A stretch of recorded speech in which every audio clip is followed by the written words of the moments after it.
was now obviously this is kind of an apathetic crowd.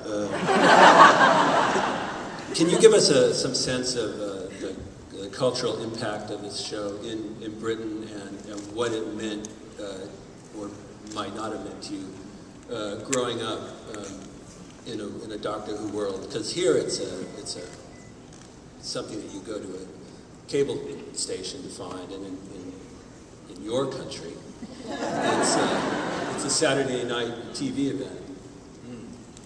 Well, it certainly was when we were all kids as well, and it's something that I grew up obsessed with, really. So it's very strange to now be sitting here at 38 in it. Thanks very much.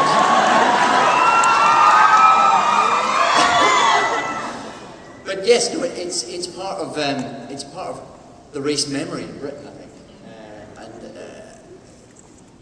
we all grew up. It's just very strange, isn't it? Because you and I in particular, have always loved Doctor Who. I've loved it all my life and I've thought about it so much of my life. And now it's like someone took my subconscious and made it into the world. Yes. It's just, you got to see, if you go to Britain, it's Daleks in shops and kids wearing t-shirts and backpacks and people talking about it. My dad is old and blind and sits at home listening to the radio all day long, and he sits there counting the Doctor Who references, and it's at least 4 a day. In any show. So it's mad. I mean, I can't get my head around it, but except it's been the most beautiful and brilliant time of my life. It's sort of, yeah.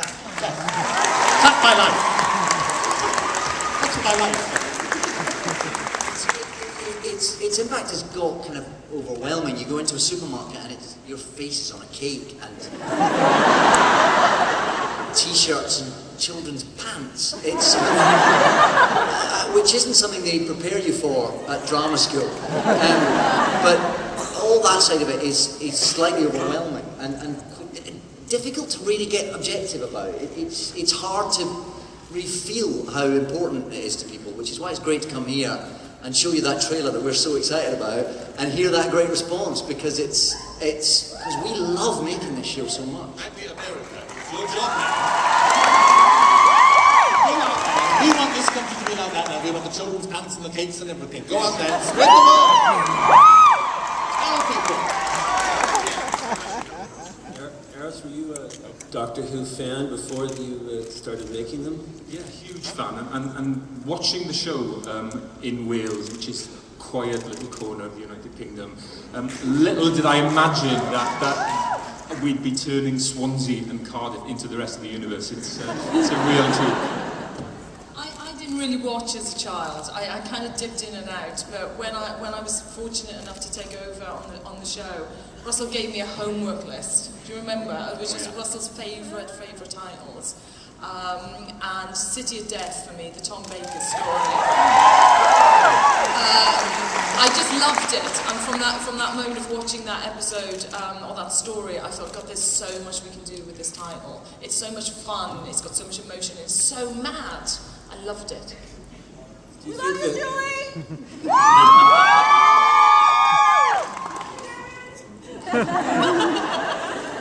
Do you see that the current show is a fulfillment of the original, or is it a left turn from the original? It's the same show. Yeah. And you know, the story continues, I think, absolutely. You know, I'm playing the same man that William Hartnell was playing. Yes, indeed. I just have a slightly different wig.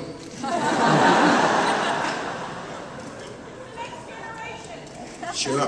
Did you try to, David, incorporate at all other doctors into your performance? Were you conscious of that, or were you creating something? Not very consciously, but having grown up watching the show and being immersed in it, I think there probably are bits of them all in there somewhere. Yeah.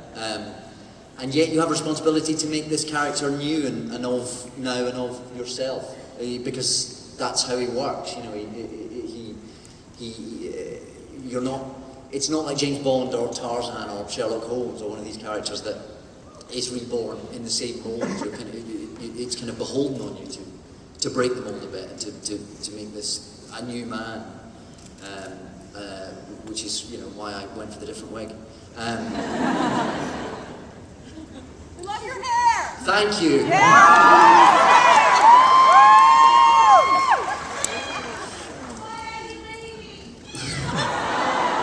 What? There'll be lines to get in and ask those questions later. You'll all have a chance. We're going to go one by one around the room.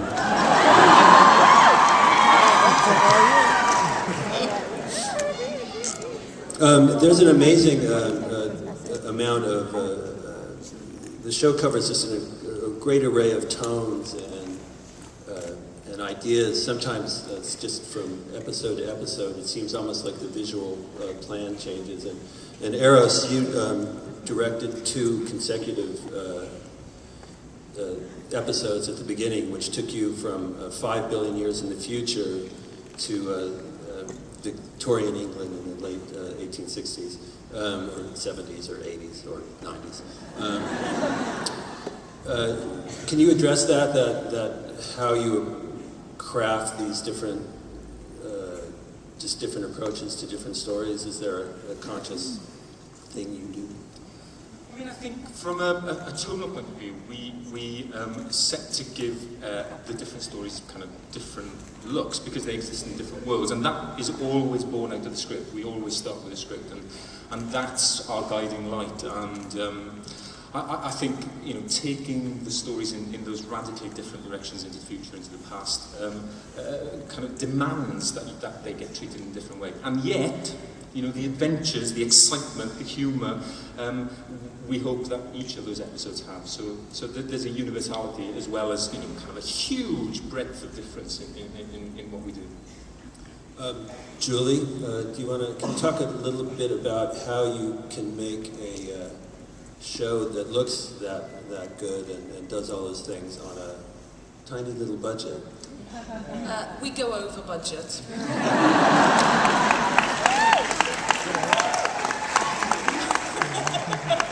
Irresponsibly, licensed repairs. No, never irresponsibly. I mean, Russell's a great writer, so he comes to me at the beginning of each season and plans out the range of stories.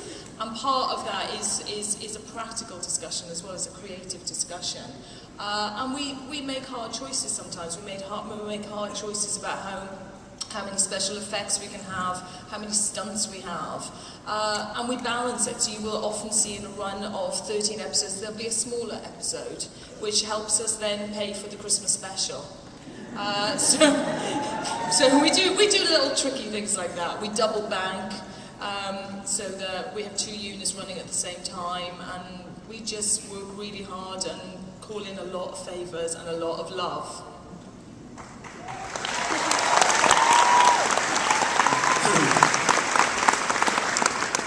I do get the impression, just from watching the show itself, but also from watching all of the ancillary things that have been made about the show, that there is an incredible amount of dedication and love involved in this. Is this just? And you all seem to love each other like immensely. Is this an unusual situation in which you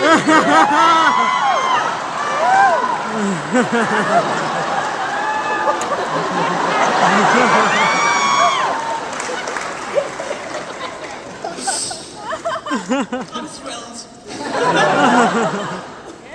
Can you talk about that? About it just seems that everybody involved in the show, from the people that make the music, to the people that make the monsters, to the people that ride around inside the Daleks, are all just incredibly committed and alive. Yeah, it's true. It's a very committed set. There's a lot of passion about making the show. I think a lot of that comes because people grew up watching it and loving it, and now they find themselves making the show.